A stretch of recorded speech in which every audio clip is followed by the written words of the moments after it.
શરદ પૂર્ણિમા, જેને કોજાગરી પૂર્ણિમા અથવા રાસ પૂર્ણિમા પણ કહેવામાં આવે છે. આ દિવસનું ધાર્મિક, આધ્યાત્મિક અને સાંસ્કૃતિક મહત્વ છે. શરદ પૂર્ણિમાની રાત્રે ચંદ્ર પૃથ્વીની ખૂબ નજીક હોય છે, જેના કારણે તેનો પ્રકાશ વધુ તેજસ્વી અને શાંતિદાયક લાગે છે.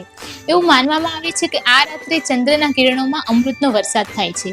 તેથી તેના આ પ્રકાશમાં રાખવામાં આવેલ દૂધ ભાતના સેવનને અમૃત સમાન લાભદાયી માનવામાં આવે છે.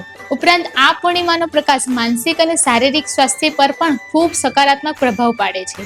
એક માન્યતા અનુસાર આ દિવસે દેવી લક્ષ્મીની પૂજા પણ કરવામાં આવે છે, કારણ કે આ રાત્રે દેવી લક્ષ્મી ધરતી પર ભ્રમણ કરે છે અને ભક્તોને સંપત્તિ અને સમૃદ્ધિના આશીર્વાદ આપે છે. આથી આ પૂર્ણિમાને કોજાગરી પૂર્ણિમાના નામથી પણ ઓળખવામાં આવે છે, જેમાં લોકો રાત્રે જાગીને ભક્તિ કરે છે. શરદ પૂર્ણિમા ભગવાન શ્રી કૃષ્ણની ગોપીઓ સાથેની રાસલીલા સાથે પણ સંકળાયેલી છે.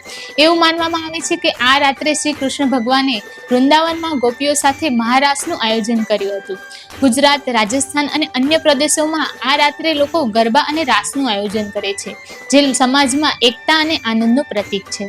તહેવારને લગતા આવા વિડીયો જોવા માટે જોતા રહો સીધીખબર.com.